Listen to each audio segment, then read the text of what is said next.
All right, everybody. Hello again. My name is Gabriel Rucker, and I'm the CEO and co-founder of Founding Titans. And welcome to another episode of Tales of the Pantheon. Today, we are talking about community at scale.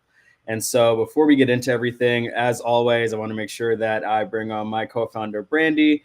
And so I'm going to bring her on really quick here so she can give a little bit of an introduction for herself. Hey, y'all. I just want to say, I got you. I just want to say thank y'all for being here. Definitely drop your questions in the chat and we'll be monitoring that and answering those along the way. I'm super excited for y'all to listen in on all of the wisdom from both Kurt and Joey. And so it's going to be a great conversation. And looking forward to engaging. Yeah, and some quick information for us. So Founding Titans is a community-focused relationship optimization platform. It's built to be able to help entrepreneurs and communities to be able to 10x their network sizes and engagement. We're working on a custom recommendation algorithm that's basically powered by machine learning to be able to help entrepreneurs and basically just our users in general with finding the right people, businesses, communities, events, deals, and resources, as well as being able to manage communities, find the right sponsors and sponsorship management and event management on top of that as well, really just in the sake of collaboration and engagement. So I am going to have Brandy go off screen here, but she will be in the background and we'll bring her back towards the end. But the first person that I want to bring up is none other than one of the amazing community builders out of Atlanta, Joey Womack. So, all right, got you on here, Joey. If you're able to just introduce yourself really quick, talk about yourself, your organization, your story, whatever you got. Sure. Thanks for having me on, man. So Joey Womack, founder, CEO of Goodie Nation. We are focused on closing what we call the relationship gap in the innovation economy. It's a little bit about myself, right? So I'm a natural convener of people. I kind of naturally take those relationships and turn them into communities. I take those communities and turn them into ecosystems. From Mobile, Alabama, where I get those skills from my parents. My mother's like a human LinkedIn. My father's a community activist back home. A number of years ago, way too many at this point, I went over to Florida A&M in Tallahassee for college. Going to my last year, I started a tech company. I graduated. I kept on doing it full time. And for the past, and I grew up kind of like top 5 in that particular space. And for the past 16, 17 years, I've been focused on supporting those in the innovation economy. We'll go into, philosophies and methodologies a little bit later on. But just know that in addition to Goodie Nation, where we service thousands of people in the innovation economy, from founders to leaders of organizations and those that support them, I also sit in a few boards, not only in Atlanta, but across the country as well. Perfect, man. And no, it's crazy how many parallels your story has to mine, especially with your parents and how they're like active they were. Let me go ahead and introduce our next panelist, though. So I'm going to put you off right here. And then I'm going to bring up somebody that is an amazing community builder, investor, entrepreneur, all of those amazing things. He's also based out of my hometown, my city, Las Vegas. So let's go ahead and bring on Kurt Walker. What's up, everybody? So I have a North Star, and this North Star is shared by Fusion 42 that's based in Vegas and Dubai, and that is that we help founders become funders. Founder Funders is our North Star. So everything we do is related to that. I've got a 20-year experience of being a funder. I built brand new financial products. I've been a VC, venture debt, angel, and also private equity deal maker. Still do those things to this day. We've got a super accelerator on the Fusion side and also have a venture studio. When it comes to Fusion 42, we have a very simple goal of helping founders to become market ready. This is the biggest thing that's keeping founders from being successful and even able to raise. We teach founders how to be fundraising fluent and AI accelerated. We do that through community sessions and events and content. We do over 100 events a year in Vegas and Dubai in person, and online we do over 200 sessions a year weekly. We have pitch kung fu sessions every single week. We have a super accelerator program that's launching on September 25th. We'll have 250 founders in that cohort. And then we also have the Dubai Tech Experience. We are taking 50 founders with Ghani Consulting out to the Dubai Tech Experience. We're running the US Pavilion, the family office event, and all the pitch events during GITEX. in October. And then twice a year, we run the Raise Fundraising Summit, where we bring in the best fundraisers from all over the world. That's going to be in mid-November. And then we do F1 events for family offices with Mainsail. So long story short, we've got some amazing things happening over at Fusion 42. We're super excited to work with you guys. We also track all the funds. So over the last year, we've tracked 800 new funds with fresh capital ready to deploy. In the last week, 7.9 billion across 35 new funds. You guys can get access to that in our Telegram community, where we have a bunch of experts answering questions on different topics. And every week we pipe in all those new funds with fresh capital. So come and hang out with us. And I'm very excited to be here today. We've done a lot of work with Gabriel, and we're very excited about what Brandy and Gabriel are building here at Founding Titans. Awesome. Thank you so much, Kurt. And so we're going to bring you guys back in here. Perfect. And so, yeah, let's kick off this amazing panel, guys. So today, like I said before, we're talking about community at scale. So I want to bring this question over to our panelists, and feel free for either of you guys to chime in. But I think I'm going to pass this off to Joey first, and then we'll go to Kurt, and then we'll just go back and forth for the rest of these. But what is it called? I want to make sure that we talk about the actual topic at hand, which is community at scale, and what that really means to you, and how community at scale really differs from, some of the grassroots or smaller communities that are out there. Yeah. Interesting, topic in question, right? Interesting topic in question. So a little bit of background on myself. So my original startup was in the event space. Right. And so think like Eventbrite with analytics, like that feature on analytics. So I started that in college, right? And so what happened after I graduated, because many of our users were still college students, I began to basically, like, the same time people were coming up with this whole concept of viral coefficients, I was kind of figuring that on myself.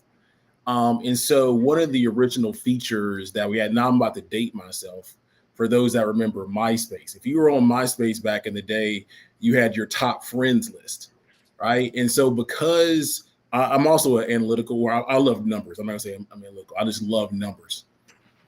And so still college student, I'm still living in a college town. So I got free time, right? Theoretically, I'm not in class. So so while building the startup, I had a ton of time to think about why people go to events and how people find out events, how they found out about events, right? And ultimately what converts them to actually attend. And so what I began to figure out was that people went to events in groups, or what I call cliques, right? The younger that you are, like, your clique would be bigger. It will sometimes be 5 or 6 people. And I noticed, based on our user behavior, the older somebody got by 1 year, the number of people in their clique would decrease. And it kind of makes sense, right? You're younger, you go to a big group. By the time you're 30, you and your friend. The reason I bring that up is because I was able to track like 1,500 people in how, like what cliques they were in and what events they went to, strictly in my head. Now, I think some people will say that usually, or what I've read is that usually, like, once you get to like 150 people, like most groups start to break down. You start to kind of lose track of how the relationships are formed and the strength of relationships. But I got up to 1,500 people in my head, right? And so using that philosophy, I was like, maybe I'm a little bit different than the average person. And so when it came time to build the community for what ultimately turned into Goodie Nation, this is not my first one, right? This is not my first one. I began to think about, okay, if I need 10,000 people, what can I do, right? What do I need and stuff like that? And so I began to use tools like Airtable. I began to kind of put some more formality around how I think and what I think and stuff like that.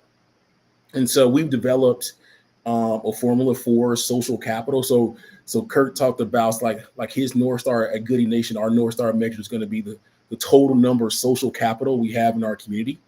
And right now it sits at $390 million. By the way, our goal by the year 2030 is to hit $10 billion worth of social capital in the community.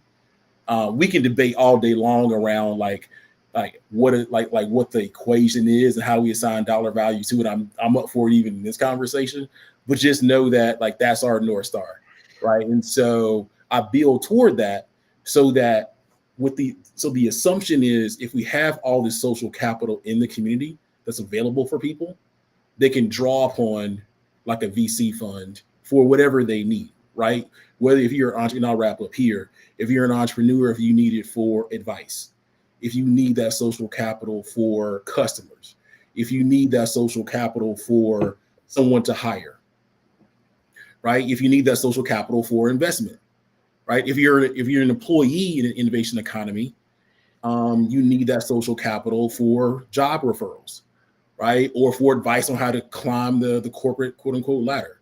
And so when I think about like formulating communities at scale, I think about our North Star metric and then getting more social capital into the community and then figuring out very distinct ways for people to draw upon that social capital for whatever they need it for. That's a great explanation there, and it's crazy how like my first company was an events company as well.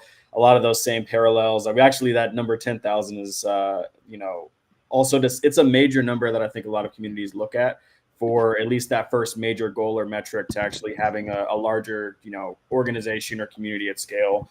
But Kurt, I know that a lot of the things that Joey discussed are a lot of the things that you kind of agree on or have a lot of parallels with as well, especially when talking about social capital. So you have any additional insights or information on that specific question with like grassroots communities versus community at scale and what that really means to you? Yeah, I mean, most of the community building I've done started organically. I think I approach it in a way where I look for the leadership that come with the right energy and the right intention. So for me, really, I've been doing community for a long time in the music side of things, with music festivals and concerts, but I didn't think of it as community building at the time. We were doing music festivals across the country. So one month I would, be in every year in November, I would be in, let's say, Raleigh, North Carolina, and then I would be in DC in October or whatever. But I went through transformational training, which is a very specific type of like Navy SEAL boot camp for the heart, mind, and soul in 2017.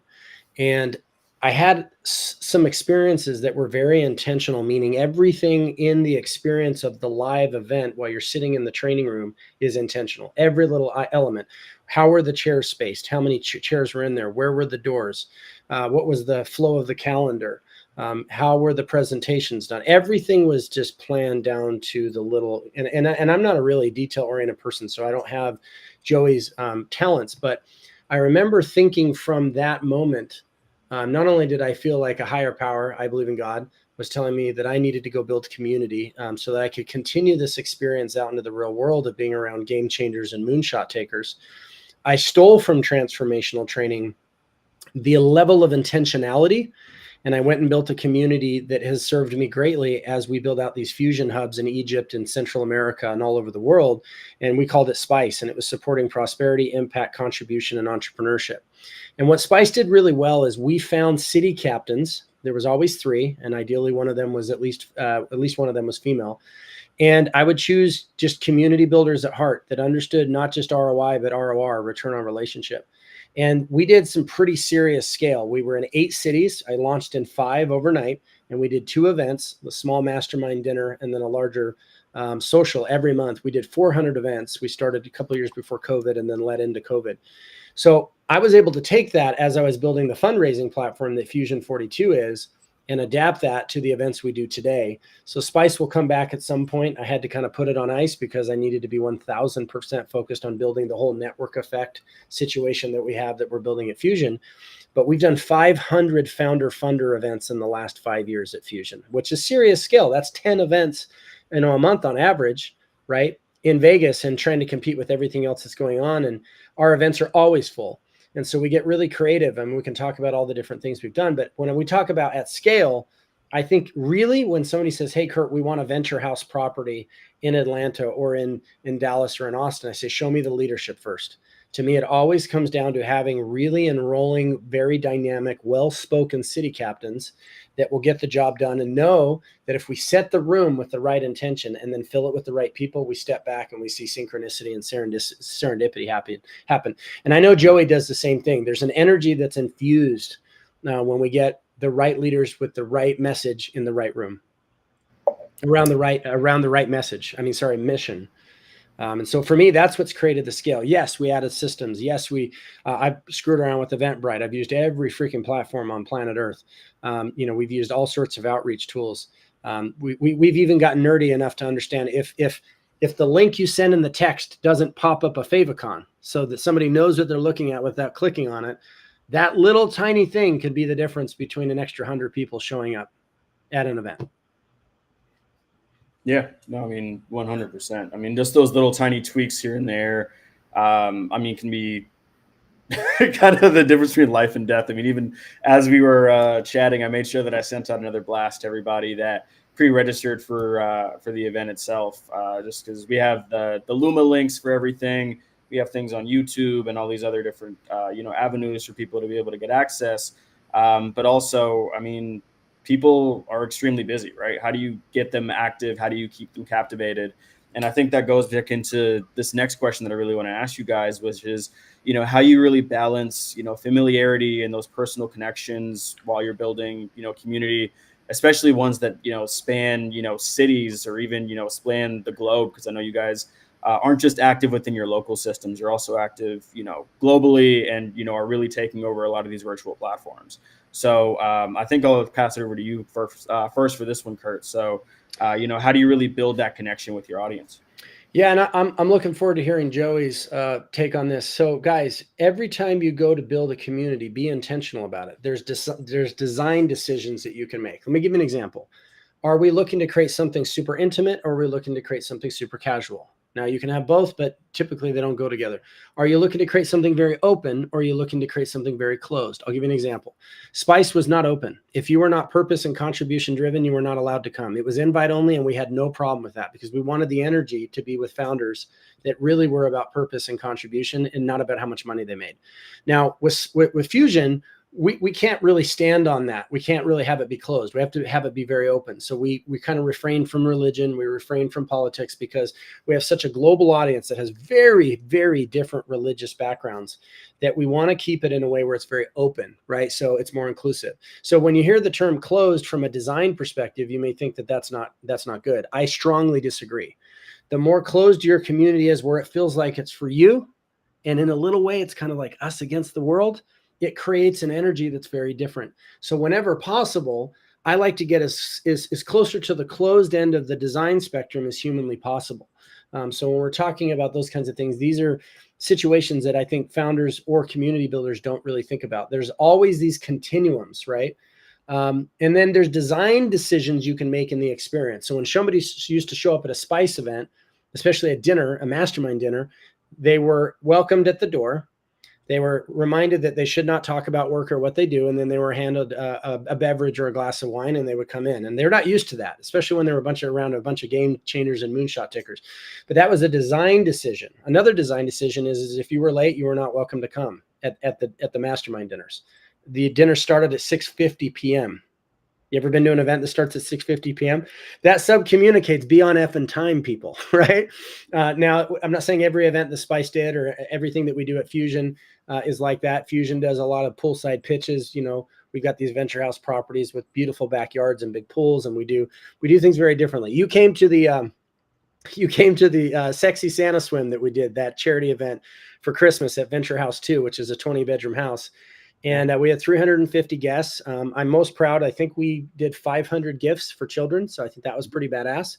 But that was an event that was designed to be far more inclusive of people that were not founders, venture, angel people. We had doctors, we had lawyers, we had a lot of people from the community come to that. So you can kind of flex up and down. Another thing I'll just mention, if you're building a venture community, is sometimes you're going to be doing investor events where you need to be really mindful about who you're inviting in. It's not to say that founders are bad at investor events, but people tend to operate differently depending on the closeness of shared vertical or experience the people that particular event has been designed for is welcoming.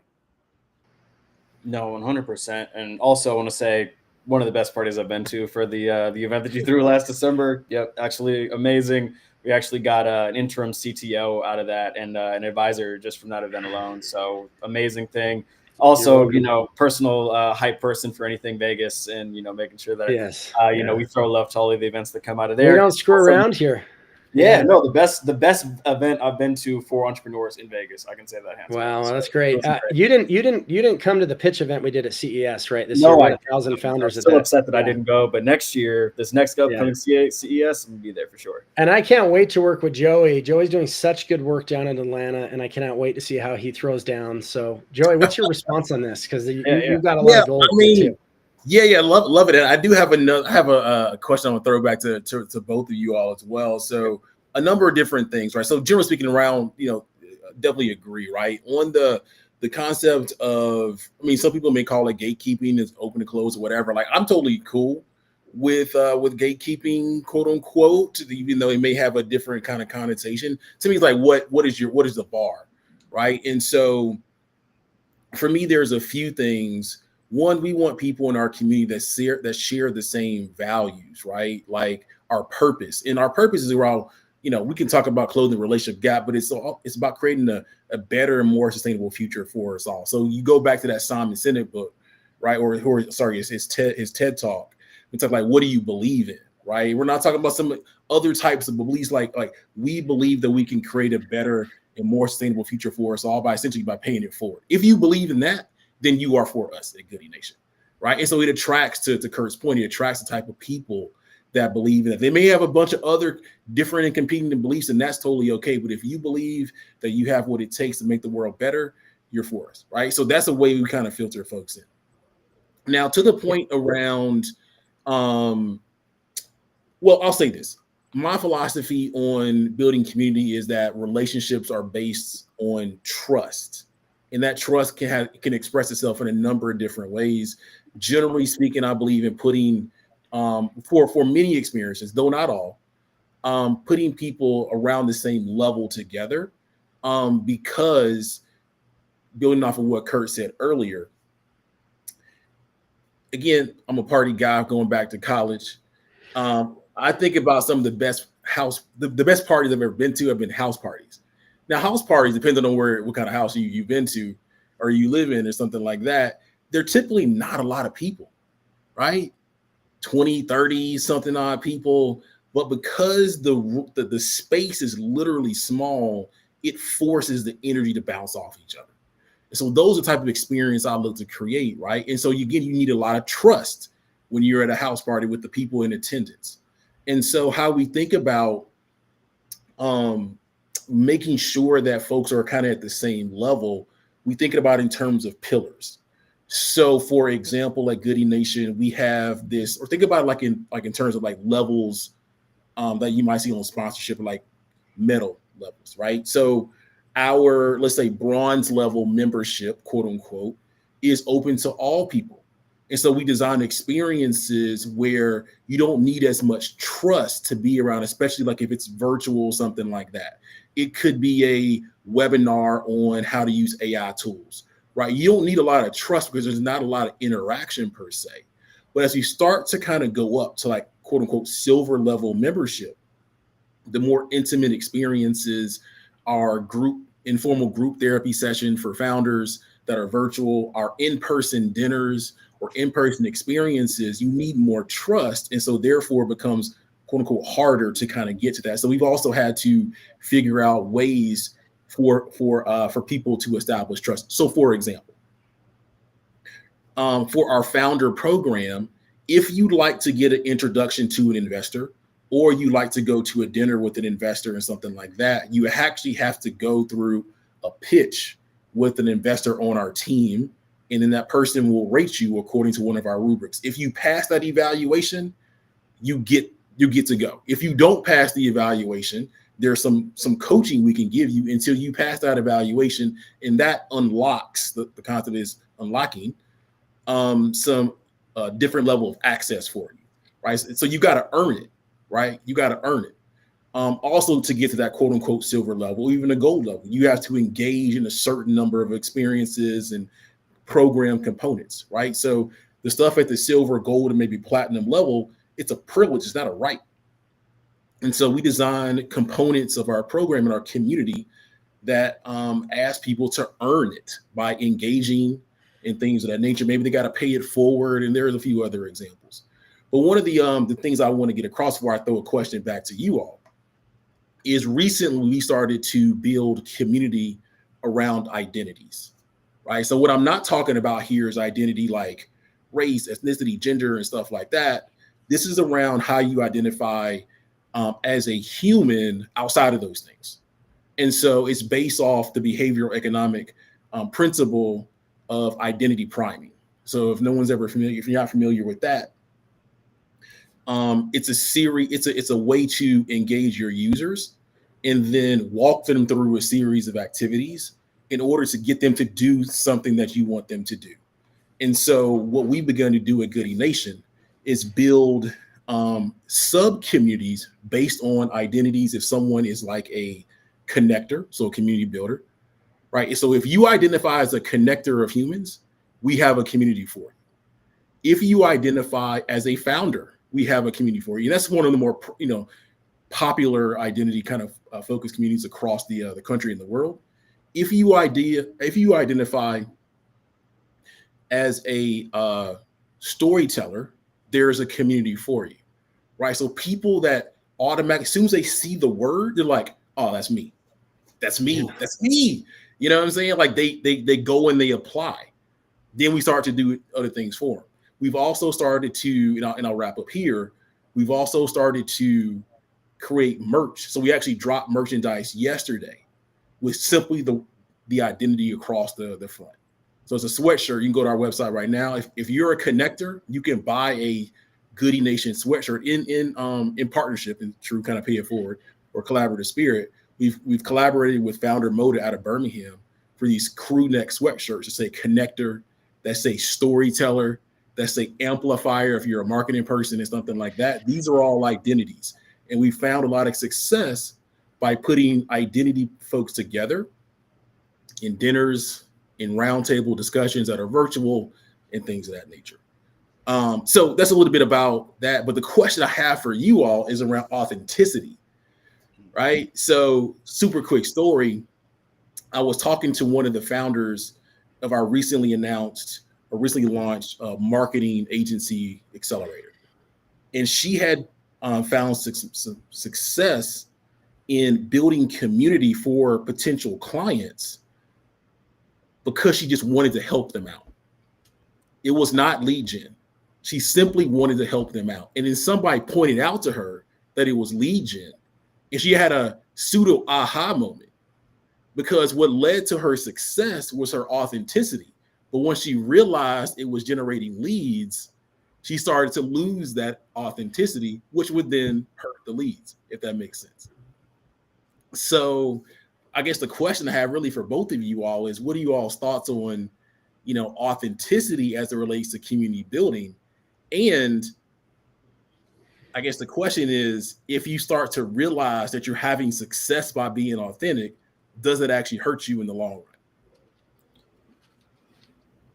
That's a really good question, man. Honestly, I mean, I don't know if Kurt wants to jump in. If not, I can jump in for this one. But yeah, I don't know how to not be authentic. I think from my perspective, I'm not somebody that likes to deal with politics. I just like to be very straightforward, and especially in a founder environment, Fusion is doing everything we can to save founders time because they're racing the clock. Examples of this are, we're very clear on who we are from the website. You go to the website, this is the place for founders that want to get shiz done, we're a no BS, tough love organization. So while Fusion is open to everyone, there's no question that the filter that we have put forward is that we're here for those that want to get it done, and it's no BS, and it's for those that want to learn. So for example, founders that think that referrals to investors are the only thing they lack, which is almost never the case, they're not a good fit for us because they're not going to show up in the sessions and listen. They're not going to come with an open mind to pitch Kung Fu, which is another filter we have. You want to get connected to investors? Great. Did you upload into the danger room? Did you give feedback to the other founders? Are you willing to go through the gauntlet, at Pitch Kung Fu and get feedback multiple times? Those are things that help to separate, even if we are, a lot more open than, say, other environments that we have. I think also it comes from the leadership and the energy and the community culture that you choose to build, right? Yeah. Again, people want to be for everyone, but if you're for everyone, you stand for nothing. And so I think you have to make very intentional decisions about what you're for and who you're not for.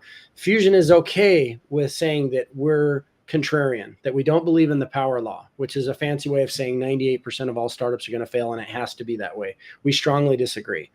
We're also not anti-VC at all. I mean, I'm a VC, but we help founders to understand how to fundraising fish for themselves. So we're willing to say the unpopular thing, including telling the average founder your baby's pretty freaking ugly right now.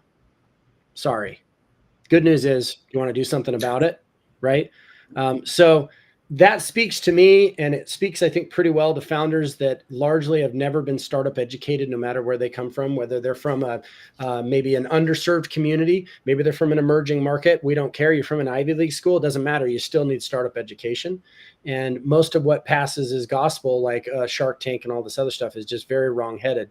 So we're willing to kind of say the unpopular thing. And I think candor goes a long way if it's conveyed with support and trust as the underbelly of all of that. And then, authenticity. I think, Spice was never about money. People would donate what they felt to come. Fusion is a commercial enterprise. I think on the side of giving too much and not asking for enough in return, we've gone too far that direction. We joke all the time with the founders that we don't charge enough. I mean, our main offer is $42 a month. Almost everything we do is free. And you're not going to see other accelerators doing what we're doing with no equity and charging so little. Now, here's the downside of that for you as a community builder. If you were in my position, here's the downside of that as a participant. Let's say you're Gabriel and you're coming to our sessions. And Gabriel is also, he's not only somebody that's on our stages, but he's constantly learning from the experience that he's having with us. We can't actually serve him at the level we could if we were thinking a little bit more about this does get to be an enterprise, not just something that people feel good about, right? The less money we charge for those that are receiving value, the slower we are in building, because that money goes directly back into what we're doing. So I think there's a fine line there. And I'll just share this last thing. When Spice went from 5 cities to 8 cities, we started getting to the point where it needed to become more planned out, more structured.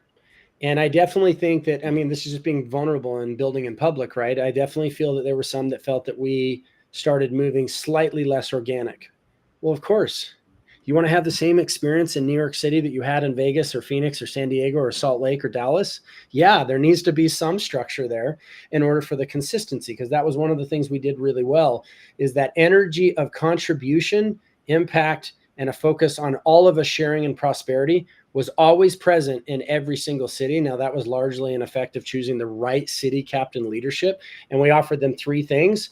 One is we're going to teach you how to be a community builder. We called it CAP, Captains Advancing Prosperity. Second, we're going to teach you about lead generation and how to build a personal brand and position yourself. And third, we're going to teach you about transformational leadership. Sounds woo-woo, sounds like, what is that, Kurt? That's the number one thing that all the city captains reported was the best aspect of their entire experience. They ended up going through transformational training programs that weren't a part of Spice, that ended up transforming them as leaders. And then if I were to add an additional layer, again, now that I have all this capital infrastructure to babysit and support founders moving towards exits, moving towards getting capitalized, we can teach the average community builder to be an angel investor, to start building their own worth, understanding, not their own worth, their own net worth, and understanding AI and blockchain in a way that they never have ever before, because we're so heavy on that. We really teach that a lot. So I think it's a fine line. And I think that, like any company, a community's leadership is going to dictate the level of authenticity that's there. At the same time, guys, like, we don't need to act like we're running the Red Cross and that everything needs to be free. I do think 100% people value what they pay for. And Spice had a weird model where we didn't have a set amount that we charged for the dinners. And here's what I found. If the city captain did not explain and enroll the individual that was being invited properly, it was confusing and they wouldn't donate very much. But if they were properly enrolled, I say if, you would have people paying, and all that was expected was maybe $25, but people would donate $7,500, a couple hundred to even $500 per person to come have these experiences with 30 very highly intentional individuals that were all very successful, that were all impact driven. You see the difference, like in the pitch and in the way the offer was shared. And so we learned a lot of lessons about that. And by the way, that decision of not charging a set fee sent us down a rabbit hole of which of these platforms will even let us put a custom number in the box when they're getting their ticket. I don't like Eventbrite, but at the time they were the only ones that allowed that. Every other funnel, every other platform was like, you needed to put a set number into the ticketing thing. So these sound like they're disconnected, but when you make these decisions, it reverberates through the whole thing. Another thing I'll share, we didn't have catering at Spice for the dinners. Everyone had to bring a dish. A very specific assignment was given to each person. Here's the theory. If you don't want to bring a carton of strawberries, you're probably not going to share and follow through with the connection that you promised you'd make with the guy sitting or gal sitting next to you, right? I know that sounds weird, but when somebody has skin in the game where they got to take time and go get the bottle of wine to then bring to the thing, it creates a different level of ownership where they feel like this is their community too. Is it a pain in the ass to assign these things to people? Yeah, it sucked. But at the same time, it worked really, really well. So these are things that you get to decide as you're designing. And I hope that you guys are getting from this. Community building can just be spontaneous and it doesn't have to be structured. But more often than not, really great communities, especially as they scale and they grow, there's a lot of little design decisions that people just don't even think about. And that's what reinforces that it's a real community. So a few things. One, Kirk, I'm gonna borrow that some of that stuff from you. So some of the stuff we're already doing and I had never connected the dots in those ways. Two, I definitely noticed that the cap in your programming and the Captain America over your shoulder there. So I kind of throw that out there. But one of the things I want to highlight for everyone watching is because Kirk said a lot of amazing things. I don't want to gloss over the concept of scaling and then making the decision, basically what amounts to making the decision between micromanagement and macro management of like a city-based or really anything but a city-based thing, right? And so this is one thing that we've been talking a lot about to the founders in our startup program, right? But obviously it's applied to community building, across geographies. And so this concept, more so actually got from Google's leadership program, is this concept of polarity, right? And so in many cases, leaders, whether you're a founder or anything else, you may think that the decision is either I do micromanagement or I do macro management, or said even in startup mode or startup land, founder mode or CEO mode, right? The founder mode would be everything's got to be the same, boom, boom, boom, boom, boom. CEO mode, like I'm going to hire great captains and let them do their thing and trust, right? But what data and research shows is that it's actually instead of it being an either or situation, it's a both and, right? So you shift, and sometimes you're in founder mode, quote unquote, or micromanagement mode, and sometimes you're in macro management mode. And again, this is about building community on kind of local levels. The question is, at what point do you shift between one or the other as you're leading these multiple types of communities? And so like essentially, what are the early warning signs, right? And so in many cases, it's going to be around quality. So Kurt, talked about we want the same experience across all the different communities, whether you're in New York or Las Vegas or whatever. So if you're building community, the question I think you should be asking yourself is if the main thing is quality, what are the KPIs around quality? How are you tracking it? Do you have a dashboard? And when do you jump in? Because obviously you want to, if your main thing is quality, you want to jump in before it's an issue, right? When it's in the yellow stage versus the red stage. If it's red, now you got to go, more than likely you're going to go full on founder mode, which may do some things to your city captains or wherever, president, whatever you want to call them, right? May cause morale issues and things of that nature, right? And so the question, one of the bigger things is, what KPIs are you tracking? What is your philosophy on when to jump in? When you're mode, when you're in macro management mode and stuff, like how people view your community and ultimately the outcomes you're going to get. So if somebody is a fan of behavioral economics, and and behavioral science, which is basically taking psychology and economics and bringing it together. So Amos Tversky and Danny Kahneman wrote a bunch of books on this, Thinking Fast and Slow. Really, they created all the cognitive biases that we know today. FOMO, they came up with that. Cognitive bias is like, when you go buy a pink Jeep, all of a sudden you're seeing pink Jeeps all over Sedona.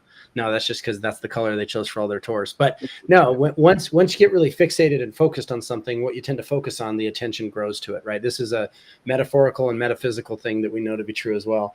So you can be, again, these things do not exist in black and white. As I try to explain, it's all on a spectrum. Control versus loose, hold on loosely, right? So I think there's another way to look at this, and I bring up the behavioral economics. So Danny Kahneman and Amos Tversky had a protege. His name is Richard Thaler. And Richard Thaler is the one that really kind of brought into the consciousness behavioral economics more aggressively recently. He wrote a book called Nudge.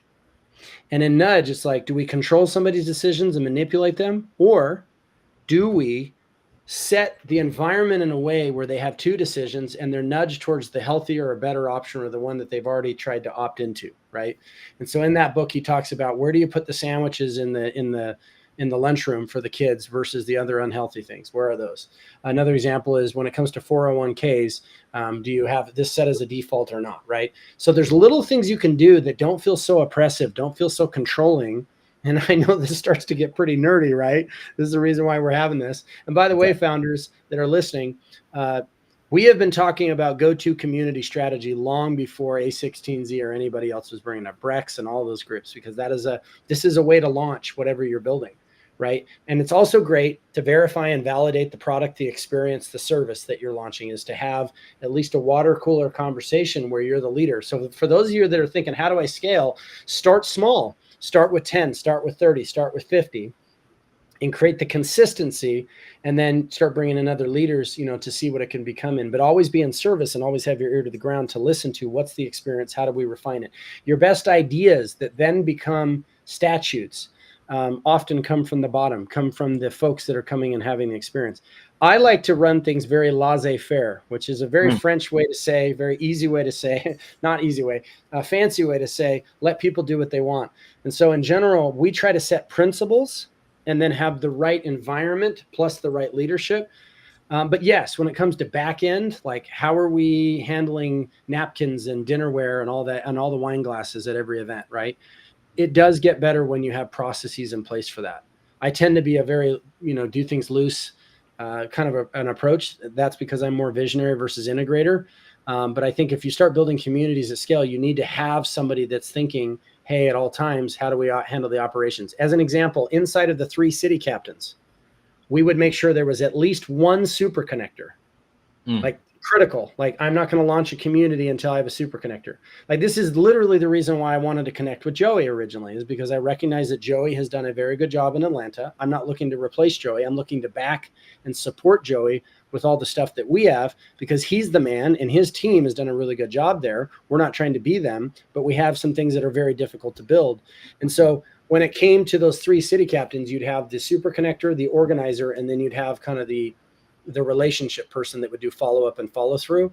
But if I have to, really make sure it's going to be successful, I'll add as many super connectors as I can, because they're the ones that can invite people and get people to show up every single time. Filling rooms is not easy. And as someone that has never failed to fill a single room that we've done in like 7 years, and we're talking all sorts of scale, our Fusion 42 and Venture House events have 250 to 450 people at them at a house. That means we're parking cars down the street, 250 cars. Gabriel came, he saw we had a black car service for part of it, moving them to a whole freaking parking lot that we set up, right? We had to make sure we were good to all the neighbors. What's the SOP for the neighbors? How do we make sure people don't park in front of them? We're giving them gift certificates. We're trimming their hedges. We're turning the sound off at 10. We're bringing food over. Like, these are all these things that you get to think about when you want to build something that's repeatable. And in my opinion, if you're not doing things consistently and they're not having a consistent experience, it's not truly community. You got a bunch of people that aren't having a shared experience. It's not a community. It's called a crowd. It's called a group. Yeah, no, 100%. And I mean, even tying back into what you were saying, like with the question for authenticity, like I'm just been mulling it over as I've been, listening to you guys, and even as just the initial communities that I created, and even stemming now to where we're building with Founding Titans, like the authenticity aspect of it really stems into how do you create this community versus creating a crowd, just like Kurt was saying, right? Like I'm looking at even I'm sorry, I'm just running through everything too because there's been so much great content here, man. Like it's thank you both for being on, but even I was running through like Bloom's taxonomy in the back of my mind and how some of those kind of thought processes actually play into community building and everything there. And for those of you guys that don't know, it's basically like the breaking down, like understanding, analyzing, reasoning, synthesizing, concluding for just thought processes in general. And a lot of AI frameworks actually use this too.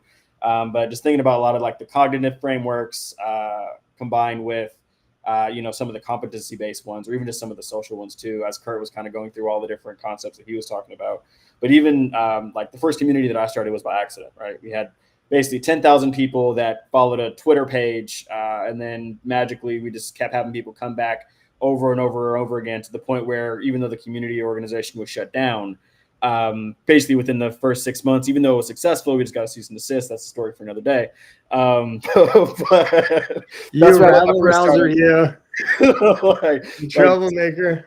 Yeah, story for another day for that one. But yes, I did. Yeah, that happened. I'll tell you guys on the side if you guys want to hear that story. But like even then, I would still consistently throw events and things like that after, and it was to the point where my college roommates were like really confused with the house party. We would invite like 4 or 5 people, hundreds of people would show up, and they'd be like, "Why does this keep happening? Like, what is going on?" Like nobody could understand or fathom it. And I didn't click for me until like the second event where, okay, I've built an audience of people that are captivated by the safety, the trust, the authenticity of the things that we're doing. And it's not just people gathering to, drink or have fun or do whatever it is. It's the fact that we truly built a lot of these elements from the ground up. And then when you look at from a company standpoint, how do you build out some of those aspects as well, right? So when you look at like what we're building with Founding Titans, right? We are a software platform, but we're also building a community at the end of the day on the back end for it. How do all of those different connections actually, come into place, right? And how do you make sure that there is authenticity? Because a lot of organizations too, they have their own communities. If you look at Google, if you look at AWS, if you look at all of these other major entities, there's some form of community both internally and externally, right? And so how do they make sure that they maintain that community? Because at the end of the day, when you have an enterprise, you have a community, you want sales, right? Like you want to make sure that you have that and you're keeping your audience engaged, whatever your end goal is.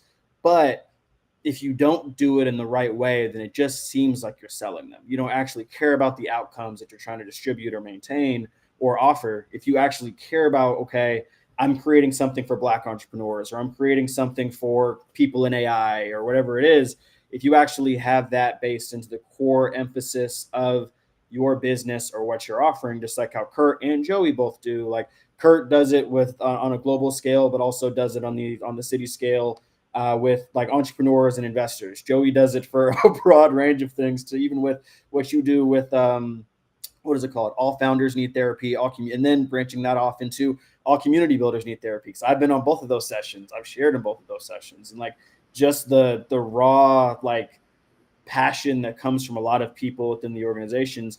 And it's not easy for you to create a space for them to feel comfortable with sharing either, right? And so it's like, okay, how do I present the company? How do I present this organization in an authentic manner? How do I post about it in an authentic manner, and all of these different things? And then how does that stem down into the final aspect of, okay, now that I've built all of these different aspects, then it comes down to maintaining it, right? Because I've built out audiences, and just because you build an audience doesn't mean that they'll come. Just because you have the audience doesn't mean you'll keep them, because there's always something new, shiny in the room that somebody else will gravitate towards. So the ability to not only get them in, but maintain them is, something that all of the concepts that you guys have been kind of explaining or going at, or, talking through, they all build to those points, right? And I think that for every community builder or entrepreneur that's thinking of adding some element of go-to community or community aspects, or even just people that are a part of communities and want to figure out, how do I get more involved? How do I stay engaged? How do I do all of these things? It all stems down to these core points that you guys have talked about. I know we're almost at time here too.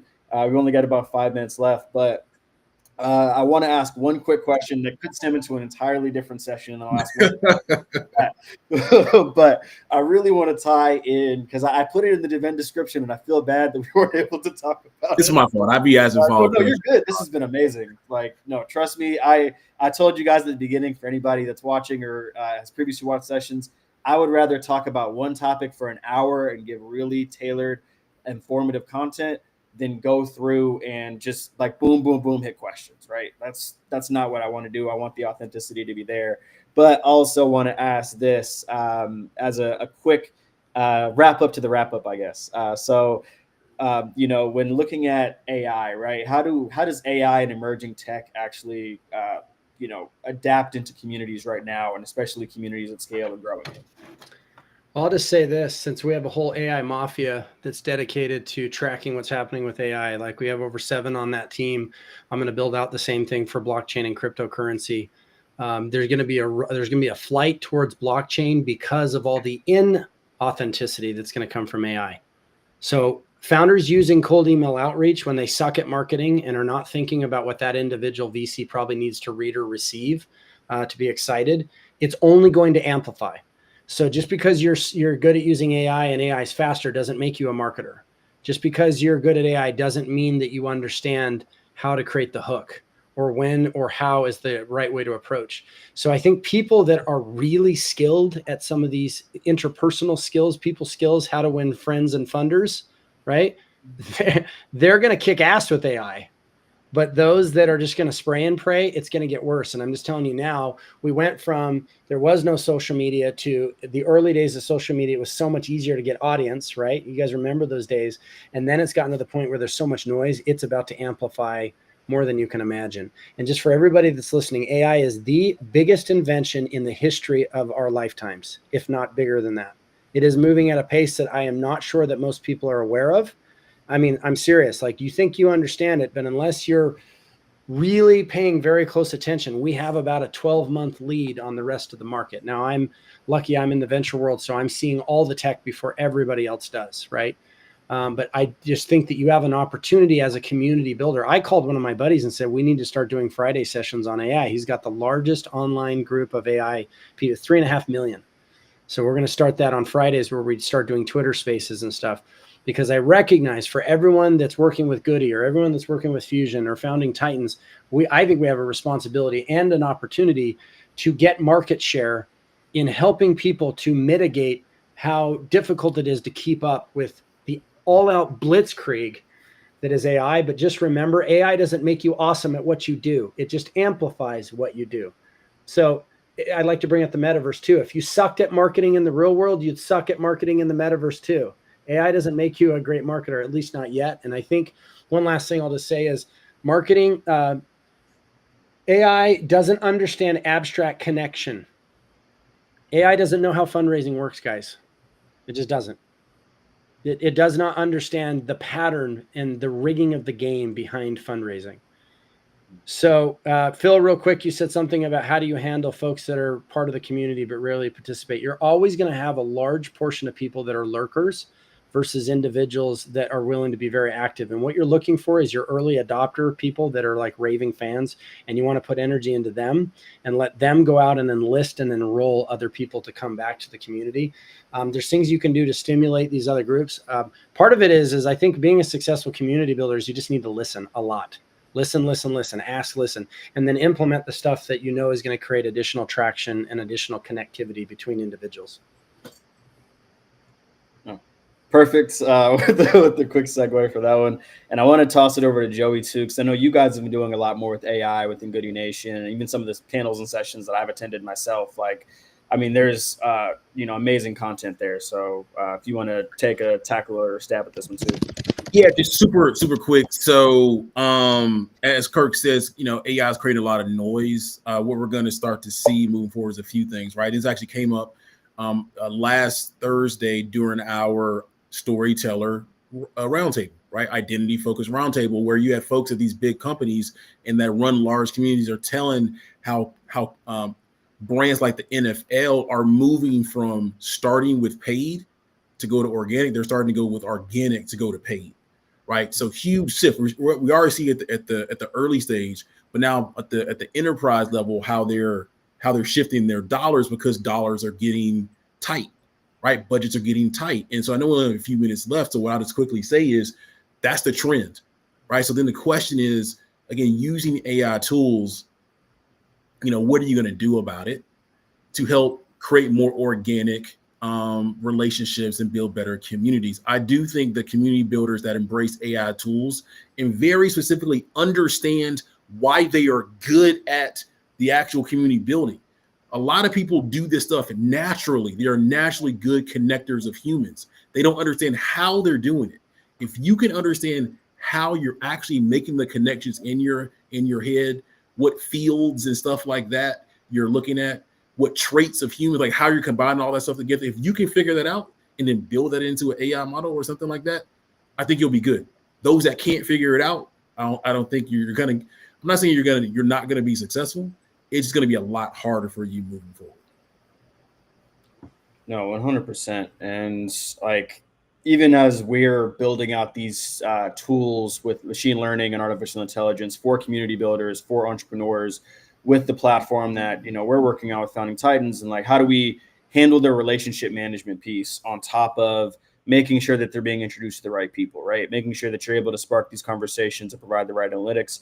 Like, it's a difficult balance, and it's something that we're even working out with the algorithms that we're creating, because even tying back to the authenticity, conversation we were having earlier, there's a lot of bloat right now. There's a lot of BS, even as you're looking at a lot of algorithms with trying to, generate content and making sure that you're drawing in new audiences, but also keeping your current audiences engaged.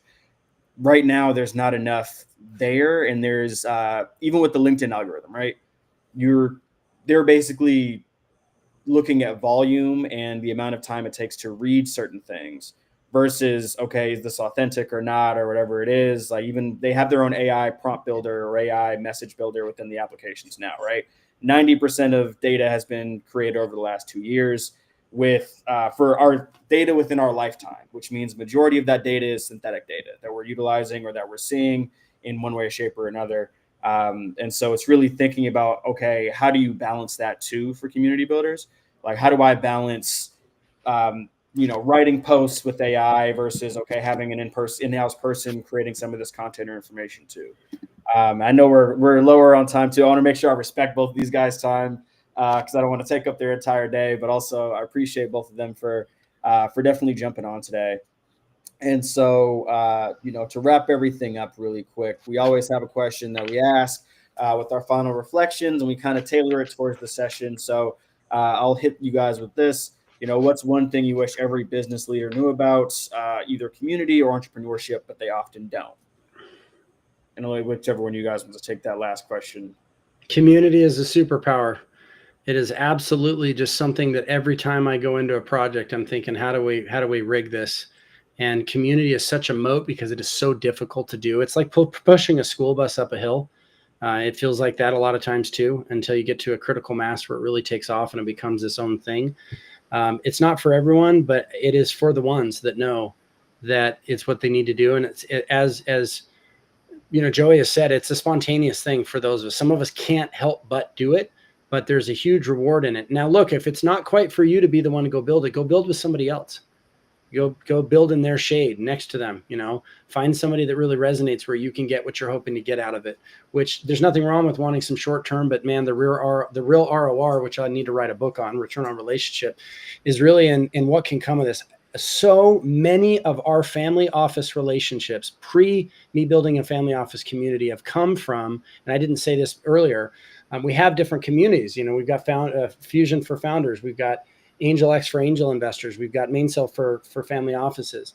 But so much of what is coming my way where multiple groups are approaching is because they've seen the heavy lifting and the effort we've done into ecosystem building and serving founders. And before that, obviously entrepreneurs and those kinds of things. So there's a lot of abstract value because, guys, every bit of money I've ever made, whether it's 7 figures, 8 figures, whatever, has always come from key relationships.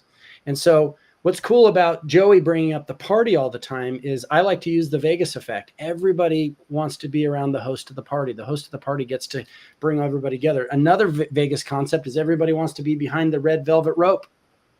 And so creating those experiences where you have founders together, sometimes with other funders, sometimes it's angel investors, or sometimes that it's not quite appropriate if it's a room filled full of funders to have a bunch of founders come. It has to be founders that know how to think very long-term about relationships so they keep it in their pants and don't constantly pitch, because that will turn off that room if that room was specifically designed just for funders to be with other funders, right? One is not right or wrong. They're just different design decisions. And so, I would say if you're a founder and you're building something and you have and are willing to put the energy in, it has tremendous rewards and upside because very few other people will do it. It's a lot of work though. Don't forget that. It's a ton of work. Don't do it alone.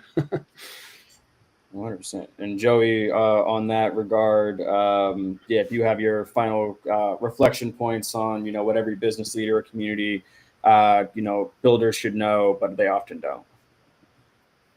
Yeah. I just firmly believe that we have everything that we need to create the change that we seek. We're just not efficient in how we go about doing it. So as a community builder, think about efficiency, right? The only other thing I would say is think about how you can make the right connection at the right time. The right time is the critical piece. So that's my thing. Perfect. Thank you, man. And thank you both. So to quickly wrap everything up, I'll pass it to you, Joey, if you want to just give, some quick context for Goodie Nation in like 15, 30 seconds. And just anything you want to shout out for you guys. And then I'll pass it to Kurt. He'll do the same thing for Fusion. Also, doesn't have to be Goodie Nation, any other projects or anything. Just, want to make sure you guys get the time to be able to, get some more eyes on the stuff you guys are building for your communities. Oh, yeah. So listen, I alluded to this earlier. We launched a marketing agency accelerator yesterday in Atlanta. We're looking for amazing folks to connect these entrepreneurs to before we expand this program out nationally next year. So if you work for a brand or work for a larger agency or know some folks that do, please connect with me. And then also we are looking for interesting D2C companies or companies that sell their physical products through e-commerce and stuff like that. We have some interesting opportunities to support them as well. So you can find me on LinkedIn under Joey Womack. You can also go to goodienation.org to get in contact. Yeah, I tossed the QR codes on here. This is recorded as well. So after this session ends, if you guys miss any QR codes or anything else or the links, they'll be, I'll add them into the bios, as well as you've got the QR codes here now. New thing we're trying out. Seems to be working well. You've already have somebody that scanned one. So things are working well there.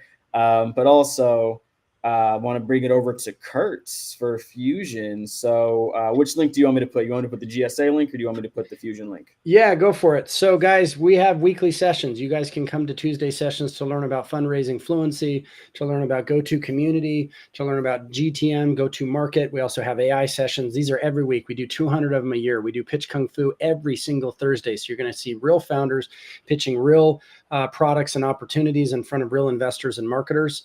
We do that every week. And then the calendar, we've got a big fundraising season ahead of us. Fundraising season 2 in the year is September to Thanksgiving. And so in September, we have a global super accelerator that we have 250 founders that'll be joining. It's equity free, very, very low cost. But don't come if you're not serious. If you want to get a kick in the ass and really get launched, it's a great place. We'll be working closely with Founding Titans, potentially Goodie Nation on that. In October, we're bringing 50 founders and 25 investors to all of our events out at GITEX in Dubai. If you've ever wanted to do business in the Middle East and you wanted to get connected with contracts and capital and all that, we are running a contest with Founding Titans where you can come to Pitch Kung Fu and show us what you got. You will upload a 2-minute pitch into the Danger Room in Telegram first, and then we choose from the best. Founding Titans is also going to be pitching, so you get a chance to see them. And that's in October. And then last but not least, we have the Raise Fundraising Summit, where we bring the best fundraisers together from all over the world. I did 50 interviews with the best fundraisers. The average panelist has raised over 100 million. Guys, it doesn't matter if you're raising. You need to be learning this stuff. Even if you've got a small business, you want to be around people that inspire you, right? And so we have that. That's 3 days in November. And then we have F1. I've run 8 events for F1, and we're going to be doing some family office stuff and some founder stuff. Those that were there last year Loved it. We had 3,500 guests at the first event, and we had 220 on a private balcony overlooking the strip and the race. It was excellent. So come hang out with us, fusion-42.com. Click the yellow button to get into our Telegram. And we look forward to jamming with all of you guys, and anything we can do to serve you guys or support you, let us know. Awesome. No, thank you so much. And looking forward to collaborating with both Fusion and Goodie Nation more on everything. But also want to give you guys some context for Founding Titans here as well. So if you guys want to catch any more sessions or panels just like this, make sure you go over to our Luma calendar. We also have it on the news section of our website, foundingtitans.com. For any upcoming sessions, we have things both in person as well as virtual panels, fireside chats, in-person events for both community builders and founders and investors, all of the amazing things that we're providing there. So there's the QR code for that. We actually had over 140 people that signed up just organically for our Luma without us having to put it in our newsletters or anything else. So we're starting to get a lot more traction there. And that's without us actually pushing it to any of the communities that we have signed up with the LOIs. We've got current user bases at about 14,000 plus. And we're continuing to grow from there with that. And bringing that up again as well. There we go. So our platform, once again, is Founding Titans. So foundingtitans.com is our website. We're able to help community builders and entrepreneurs to be able to 10x their network size, as well as 10xing the engagement that they're receiving, and then helping them out with their relationship management, community management, events, sponsorships. All of those amazing things are on the horizon. We're going to be launching the platform on November 4th. Stay tuned for a lot of important updates and information. There might be a closed alpha that we're going to be announcing next month as well. So if you get invited to that, more power to you. If you want to hear more about that, reach out. And then we also are approaching fundraising season. So we're also, looking at stuff on that end. So if you have any founder or if you have any investors, definitely let us know, but not just for us, for other founders as well, because I also do personally 50 intros a week for community builders, founders, entrepreneurs in general, users of our platform, just out of my own personal network, to make sure that everybody's getting the connections that they need. So even if it's outside of our spaces for like future of work and B2B SaaS, I connected a healthcare founder last week with an investor. We're always trying to make sure that at the end of the day, people are, getting the right things that they need and the resources. So that's it from us. I'm going to close.